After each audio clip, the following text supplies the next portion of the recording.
ಚರಿತ್ರೆಯ ಮತ್ತೊಂದು ವಿಡಿಯೋಗೆ ನಿಮಗೆಲ್ಲ ಪ್ರೀತಿಯ ಸ್ವಾಗತ. ಸದ್ಯ ಯಾವ ಕಂಪನಿ ಟೆಲಿಕಾಂ ಕ್ಷೇತ್ರವನ್ನ ಆಳ್ತಿದೆ ಅನ್ನೋದು ಬಹುಶಃ ನಮಗೆಲ್ಲರಿಗೂ ಗೊತ್ತಿರುವ ಸಂಗತಿ. ಅದೇ ಜಿಯೋ ನೆಟ್ವರ್ಕ್. ಈ ರಿಲಯನ್ಸ್ ಜಿಯೋ ಬರೋದಕ್ಕೂ ಮುನ್ನ ಅಂದ್ರೆ 2014-15ರ ಕಾಲಘಟ್ಟವನ್ನ ನೋಡೋದಾದ್ರೆ ಆಗ ಭಾರತದ ಟೆಲಿಫೋನ್ ಮಾರುಕಟ್ಟೆಯಲ್ಲಿ ಏರ್ಟೆಲ್, ಐಡಿಯಾ, ವೊಡಾಫೋನ್, BSNL ಹಾಗೂ ಏರ್ಸೆಲ್ ಸಂಸ್ಥೆಗಳಿದ್ದವು. ಇದರಲ್ಲಿ ಏರ್ಸೆಲ್ ಮಾತ್ರ ಯಾವುದೇ ದೊಡ್ಡ ಮಟ್ಟದ ಕಂಪನಿಯ ಹಿಡಿತದಲ್ಲಿರಲಿಲ್ಲ ಅಥವಾ ಸರ್ಕಾರದ ಪಾಲುದಾರಿಕೆ ಹೊಂದಿರಲಿಲ್ಲ. ವಿಚಿತ್ರ ಅಂದರೆ ಒಬ್ಬರೇ ಒಬ್ಬ ಉದ್ಯಮಿ ಇದನ್ನ ಸ್ಥಾಪಿಸಿ ದೊಡ್ಡ ಹಂತಕ್ಕೆ ಕರೆದೊಯ್ದಿದ್ರು. ಆದರೆ ವಿಪರ್ಯಾಸ ಅಂದ್ರೆ ಅದೇ ಉದ್ಯಮಿ ಕೈಯಲ್ಲೇ ಈ ಟೆಲಿಕಾಂ ಕಂಪನಿ ಬಾಗಿಲು ಮುಚ್ಚಿತು. ಹಾಗಾದರೆ ಏರ್ಸೆಲ್ ಸಂಸ್ಥೆ ಸ್ಥಾಪಿಸಿ ಅದನ್ನ ಅವಸಾನಕ್ಕೆ ಕೊಂಡೊಯ್ದದ್ದು ಯಾರು? ಅಸಲಿಗೆ Airtel, Tata Docomo, Idea network ಗಳಂತಹ ದೈತ್ಯ ಕಂಪನಿಗಳಿಗೆ ಈ ಏರ್ಸೆಲ್ ಟಕ್ಕರ್ ಕೊಟ್ಟಿದ್ದ ಹೇಗೆ? ದೇಶೀಯ ಟೆಲಿಕಾಂ ಮಾರುಕಟ್ಟೆಯಲ್ಲಿ ಸಾಕಷ್ಟು ಎತ್ತರಕ್ಕೆ ಬೆಳೆದಿದ್ದ ಏರ್ಸೆಲ್ ಇದ್ದಕ್ಕಿದ್ದ ಹಾಗೆ ಬಾಗಿಲು ಮುಚ್ಚಿದ್ದೇಕೆ? ಈ ಎಲ್ಲಾ ವಿಷಯವನ್ನ ಇವತ್ತಿನ ಈ ವಿಡಿಯೋದಲ್ಲಿ ಒಂದೊಂದಾಗಿಯೇ ನೋಡೋಣ.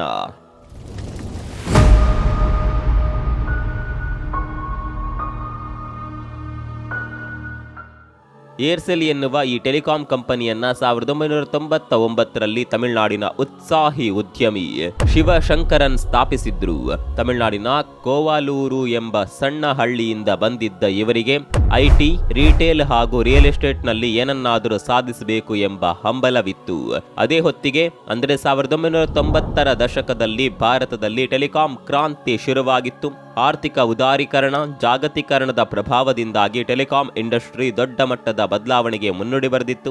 ಸರ್ಕಾರೇತರ ಸಂಸ್ಥೆಗಳು ಸಹ ದೂರವಾಣಿ ಕ್ಷೇತ್ರದಲ್ಲಿ ಸೇವೆ ಕೊಡಬಹುದಿತ್ತು.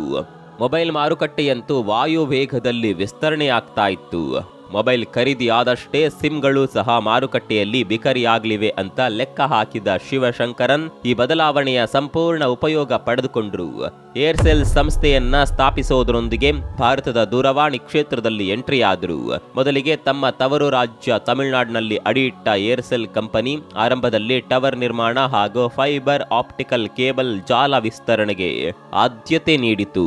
ಟವರ್ ನಿರ್ಮಾಣ ಹಾಗೂ ಬೇಸ್ ಸ್ಟೇಷನ್ಗಳ ನಿರ್ಮಾಣದಿಂದ ಏರ್ಸೆಲ್ ಮಾರುಕಟ್ಟೆಯಲ್ಲಿ ಉತ್ತಮ ರಿವ್ಯೂ ಪಡೆಯಲು ಪ್ರಾರಂಭಿಸಿತು.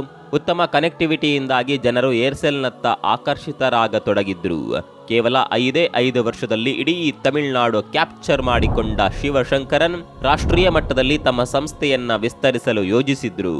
ಮೊದಲಿಗೆ ಈಶಾನ್ಯ ರಾಜ್ಯಗಳನ್ನ ತಮ್ಮ ನೆಟ್ವರ್ಕ್ ವಿಸ್ತರಣೆಗೆ ಆಯ್ದುಕೊಂಡ ಶಿವಶಂಕರನ್ ಕ್ರಮೇಣವಾಗಿ ಒಡಿಸ್ಸಾ, ಅಸ್ಸಾಂ, ಬಿಹಾರ ಮತ್ತು ಜಮ್ಮು ಕಾಶ್ಮೀರದಲ್ಲಿ ಏರ್ಸೆಲ್ ನೆಟ್ವರ್ಕ್ ಪರಿಚಯಿಸಿದ್ರು. ಈ ಸಂದರ್ಭದಲ್ಲಿ ಏರ್ಸೆಲ್ ಗ್ರಾಹಕರೊಂದಿಗಿನ ಉತ್ತಮ ಬಾಂಧವ್ಯದಿಂದಾಗಿ ಅತ್ಯುತ್ತಮ ನೆಟ್ವರ್ಕ್ ಎಂಬ ಖ್ಯಾತಿ ಗಳಿಸಿತ್ತು. ಅಲ್ಲದೆ ಸ್ಥಳೀಯ ವಿಷಯಗಳಿಗೆ ಆದ್ಯತೆ, ಪ್ರಾದೇಶಿಕ ಭಾಷೆಯಲ್ಲಿ ಗ್ರಾಹಕ ಸೇವೆ ಹಾಗೂ ಮೌಲ್ಯವರ್ಧಿತ ಸೇವೆಗಳನ್ನ ಸಂಸ್ಥೆ ನೀಡ್ತಾ ಇತ್ತು. ಹೀಗಾಗಿಯೇ ಏರ್ಸೆಲ್ ಕಡಿಮೆ ಅವಧಿಯಲ್ಲೇ ದೊಡ್ಡ ಮಟ್ಟದ ಹೆಸರು ಮಾಡಿತ್ತು. ಏರ್ಸೆಲ್ ಯಾವುದೇ ರಾಜ್ಯಕ್ಕೆ ಕಾಲಿಡ್ಲಿ ಅಲ್ಲೊಂದು ತನ್ನ ನೆಟ್ವರ್ಕ್ ಸ್ಥಿತಿಯನ್ನ ರೂಪಿಸಿಕೊಳ್ಳುತ್ತಿತ್ತು. ಹೀಗೆ ನೆಟ್ವರ್ಕ್ ರೂಪಿಸಿಕೊಳ್ಳೋದರ ಹಿಂದೆ ಕಂಪನಿಯ ಸಂಶೋಧನೆ ಹಾಗೂ ಹೊಸ ತಂತ್ರಜ್ಞಾನ ಅಳವಡಿಸಿಕೊಳ್ಳುವ ಗುಣ ಕೆಲಸ ಮಾಡ್ತಾ ಇತ್ತು.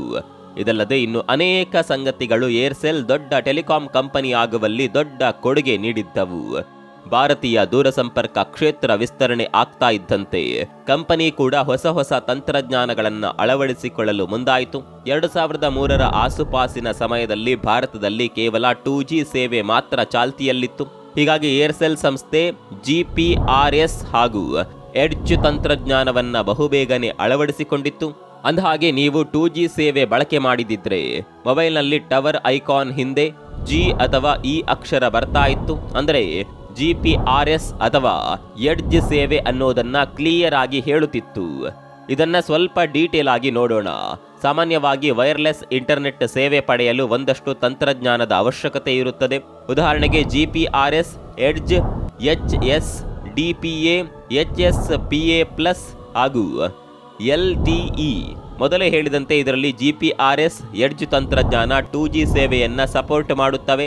ಎರಡೂ ತಂತ್ರಜ್ಞಾನದಲ್ಲಿ ಇಂಟರ್ನೆಟ್ ಅಬ್ಬಬ್ಬ ಅಂದ್ರೆ 384 kbps ಸ್ಪೀಡ್ ನಲ್ಲಿ ಸಿಗುತ್ತದೆ.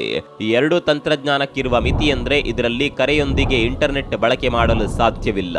ಕರೆ ಕಟ್ ಮಾಡಿಯೇ ನೆಟ್ ಬಳಸಬೇಕಾಗುತ್ತದೆ. ಬಹುಶಃ ನಮಗೆಲ್ಲರಿಗೂ ಇದರ ಅನುಭವವಾಗಿರುತ್ತದೆ. ಇನ್ನು HSDPA ಹಾಗೂ HSPA+ ತಂತ್ರಜ್ಞಾನಗಳು 3G ಸೇವೆಗೆ ಸಪೋರ್ಟ್ ಮಾಡುತ್ತವೆ. HSDPA ತಂತ್ರಜ್ಞಾನದ ಸಪೋರ್ಟ್ ಮಾಡುವ ಮೊಬೈಲ್ಗಳಲ್ಲಿ ನೆಟ್ವರ್ಕ್ ಐಕಾನ್ ಪಕ್ಕ H ಎಂಬ ಸಿಂಬಲ್ ಬಂದ್ರೆ HSPA+ ತಂತ್ರಜ್ಞಾನದಲ್ಲಿ ಪ್ಲಸ್ ಸಿಂಬಲ್ ಇರುತ್ತದೆ. ಇವೆರಡು ತಂತ್ರಜ್ಞಾನಗಳಲ್ಲಿ ಇಂಟರ್ನೆಟ್ ಸ್ಪೀಡ್ ಕ್ರಮವಾಗಿ 14 Mbps ಹಾಗೂ 160 Mbps ಆಗಿರುತ್ತದೆ. ಇವುಗಳ ನಂತರ ಬರುವುದೇ LTE ಅಂದ್ರೆ ಲಾಂಗ್ ಟರ್ಮ್ ಎವಲ್ಯೂಷನ್. ಇದು 4G ಸೇವೆಗೆ ಸಪೋರ್ಟ್ ಮಾಡುತ್ತದೆ. ಸದ್ಯ ಬಹುತೇಕ ಮೊಬೈಲ್ಗಳು LTE ತಂತ್ರಜ್ಞಾನ ಹೊಂದಿದೆ. ಇದರಲ್ಲಿ 300 Mbps ನವರೆಗೂ ಸ್ಪೀಡ್ ಸಿಗುತ್ತದೆ. ಸ್ನೇಹಿತರೆ, ನಿಮಗೆ ತಿಳಿದಿರಲಿ, ಮೇಲೆ ಉಲ್ಲೇಖಿಸಿದ ಬಹುತೇಕ ತಂತ್ರಜ್ಞಾನಗಳನ್ನ ಏರ್ಸೆಲ್ ಕಂಪನಿ ಅಡಾಪ್ಟ್ ಮಾಡಿಕೊಂಡಿತ್ತು. ಗ್ರಾಹಕರಿಗೆ ಉನ್ನತ ದರ್ಜೆಯ ನೆಟ್ ಸೇವೆ ಸಿಗಲಿ ಅನ್ನುವ ಕಾರಣದಿಂದಾಗಿ ಈ ತಂತ್ರಜ್ಞಾನಗಳನ್ನ ಅಳವಡಿಸಿಕೊಂಡಿತ್ತು. ಅಲ್ಲದೆ ಕೆಲವು ವರ್ಷಗಳಲ್ಲಿ ಉನ್ನತಿ ಸಾಧಿಸಿದ್ದ ಕಂಪನಿಯ ಬಳಿ 2G, 3G ಹಾಗೂ 4G ತರಂಗಾಂತರ ಸೇವೆಗಳು ಲಭ್ಯವಿದ್ದವು. ಏರ್ಸೆಲ್ನ ಈ ಸಾಧನೆ ಕಂಡು ಮಲೇಷ್ಯಾದ ಮೆಕ್ಸಿಸ್ ಕಮ್ಯುನಿಕೇಷನ್ ಎಂಬ ಸಂಸ್ಥೆ ಕಂಪನಿಯ 74% ಷೇರುಗಳನ್ನ ಖರೀದಿಸುವ ಮೂಲಕ ಸ್ವಾಧೀನ ಮಾಡಿಕೊಂಡಿತು. ಇದರಿಂದ ಕಂಪನಿಗೆ ಒಳ್ಳೆಯದೇ ಆಯಿತು.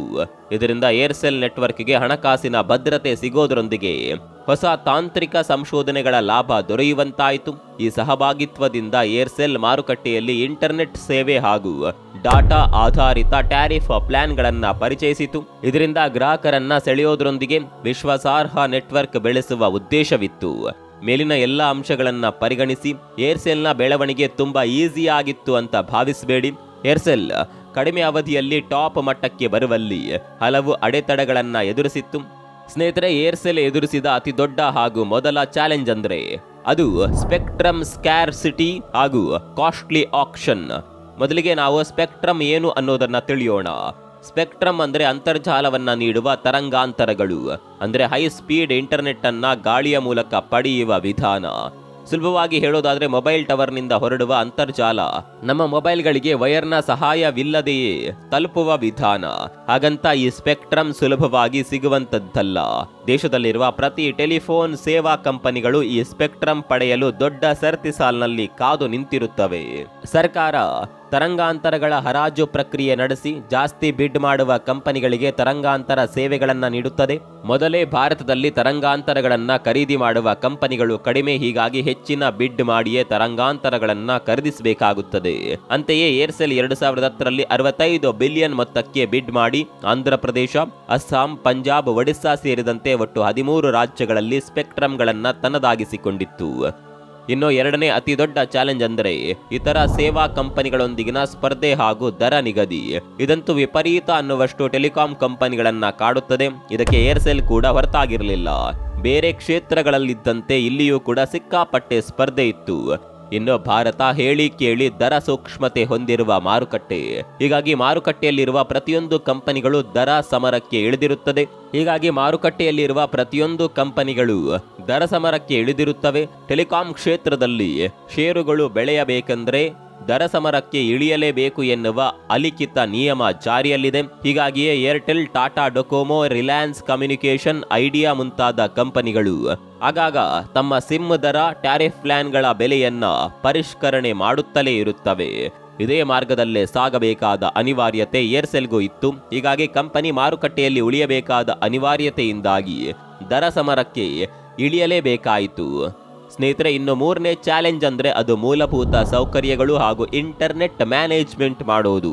ಹಾಗ ನೋಡಿದ್ರೆ ಇದು ಸಣ್ಣ ಸಮಸ್ಯೆಯಲ್ಲ. ಯಾವುದೇ ಒಂದು ಕಂಪನಿಗೆ ಟವರ್ಗಳ ನಿರ್ಮಾಣ ಹಾಗೂ ಅವುಗಳನ್ನ ಸುಸ್ಥಿತಿಯಲ್ಲಿರುವಂತೆ ನೋಡಿಕೊಳ್ಳುವುದು ದೊಡ್ಡ ಚಾಲೆಂಜ್ ಆಗಿರುತ್ತದೆ. ನಗರ ಪ್ರದೇಶಗಳಲ್ಲೇನೋ ಮಾನವ ಸಂಪನ್ಮೂಲದ ಲಭ್ಯತೆಯಿಂದ ಈ ಸಮಸ್ಯೆ ಬಗೆಹರಿಯುತ್ತದೆ. ಆದರೆ ಗ್ರಾಮೀಣ ಪ್ರದೇಶಗಳಲ್ಲಿ ಇದು ಕಷ್ಟದ ಕೆಲಸ. ಅಲ್ಲದೆ ಹೆಚ್ಚಿನ ಹೂಡಿಕೆ ನಿರೀಕ್ಷಿಸುತ್ತದೆ.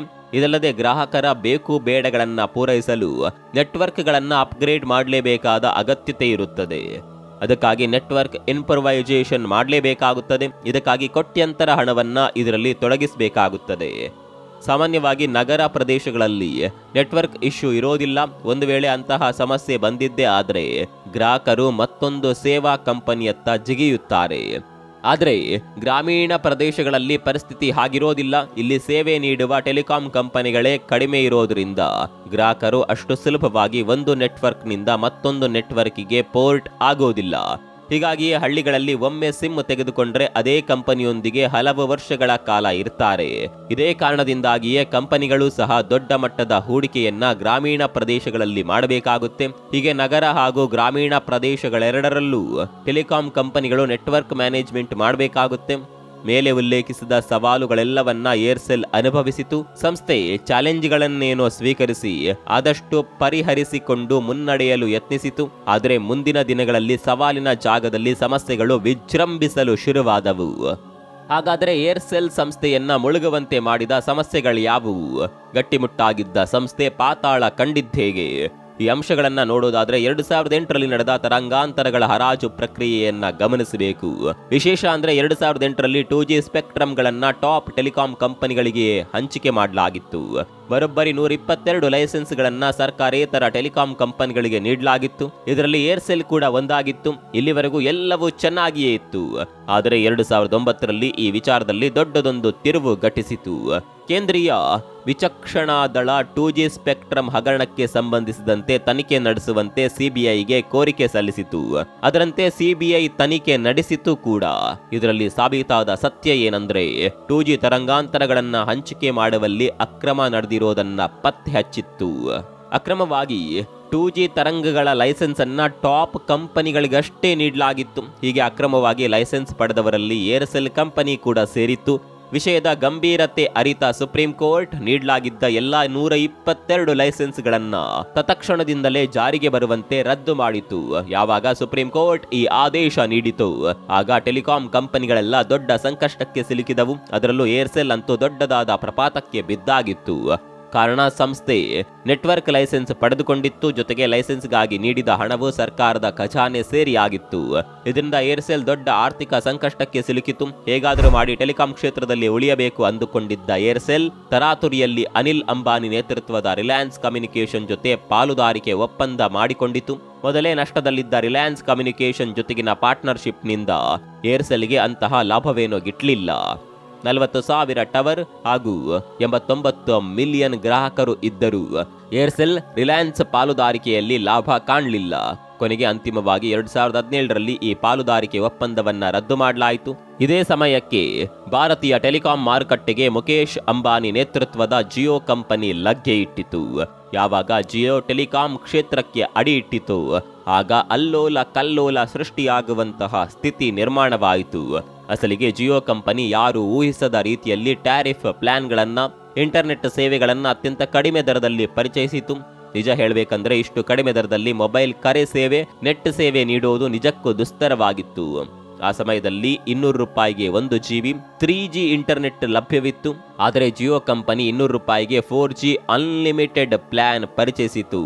ಯಾವಾಗ ಜಿಯೋ ಈ ಪ್ಲಾನ್ ಪರಿಚಯಿಸಿತು ಆಗ ಏರ್ಸೆಲ್ ಮಾರುಕಟ್ಟೆಯಲ್ಲಿ ಉಳಿಯೋದು ದುಸ್ತರವಾಯಿತು. ಸ್ಪರ್ಧಾತ್ಮಕ ಸ್ಥಿತಿ ಹಾಗೂ ಹೂಡಿಕೆಯ ಕೊರತೆಯಿಂದಾಗಿ ಏರ್ಸೆಲ್ ದಿನೇ ದಿನೇ ತನ್ನ ಚಾರ್ಮ್ ಕಳೆದುಕೊಂಡಿತು. ದಿನ ಕಳೆದಂತೆ ಗ್ರಾಹಕರು ಬೇರೆ ನೆಟ್ವರ್ಕ್ಗಳತ್ತ ಮುಖ ಮಾಡಿದ್ರು. ಇದರ ಜೊತೆಗೆ ಸಾಲದ್ದಕ್ಕೆ ಮ್ಯಾಕ್ಸಿಸ್ ಕಂಪನಿ ಜೊತೆಗೆ ಪಾಲುದಾರಿಕೆಯ ತಾಕಲಾಟವೂ ಕೂಡ ಶುರುವಾಯಿತು. ಹೀಗಿದ್ದರೂ ಈ ಸಂದರ್ಭದಲ್ಲಿ ರಷ್ಯನ್ ಕಂಪನಿಯೊಂದು ಸುಮಾರು $8 ಬಿಲಿಯನ್ ಬೆಲೆಗೆ ಏರ್ಸೆಲ್ ಖರೀದಿಸಲು ಮುಂದೆ ಬಂದಿತು. ಆದರೆ ಶಿವಶಂಕರನ್ ಕಂಪನಿಯನ್ನ ಮಾರುವ ಸ್ಥಿತಿಯಲ್ಲಿ ಇರಲಿಲ್ಲ.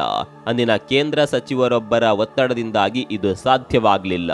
ಸಚಿವರ ನಿರ್ದೇಶನದಂತೆ ಮ್ಯಾಕ್ಸಿಸ್ ಕಂಪನಿಯೇ ಮೆಜಾರಿಟಿ ಷೇರುಗಳನ್ನ ಖರೀದಿ ಮಾಡಿತು. ಅಲ್ಲಿಗೆ ಕಂಪನಿ ಬೆಳೆಸುವ ಶಿವಶಂಕರನ್ ಕನಸು ಸಹ ಶಾಶ್ವತವಾಗಿ ಬಂದಾಯಿತು. ಇನ್ನು 2018ರಲ್ಲಿ ಏರ್ಸೆಲ್ ಮೇಲೆ ಋಣಭಾರದ ಕೇಸ್ ದಾಖಲಾದವು. ಅದರಂತೆ ಕಂಪನಿಯ ಸ್ವತ್ತುಗಳನ್ನ ಸರ್ಕಾರ ಮುಟ್ಟುಗೋಲು ಹಾಕಿಕೊಂಡು ಹರಾಜಿಗೆ ಹಾಕಿತು. ಅಲ್ಲಿಗೆ ಭಾರತದ ದೂರವಾಣಿ ಕ್ಷೇತ್ರದಲ್ಲಿ ಅಲ್ಪ ಅವಧಿಯಲ್ಲೇ ದೊಡ್ಡ ಹೆಜ್ಜೆ ಗುರುತು ಮೂಡಿಸಿದ್ದ ಏರ್ಸೆಲ್ ಇತಿಹಾಸದ ಪುಟ ಸೇರಿತು. ನೀವು ಕೂಡ ಒಂದು ಕಾಲದಲ್ಲಿ ಏರ್ಸೆಲ್ ಕಂಪನಿಯ ಸಿಮ್ಗಳನ್ನ ಬಳಸಿದ್ರೆ ಕಾಮೆಂಟ್ ಮಾಡಿ. ಮತ್ತೊಂದು ವಿಡಿಯೋದಲ್ಲಿ ಸಿಗೋಣ. ಅಲ್ಲಿವರೆಗೂ ನಮಸ್ಕಾರ.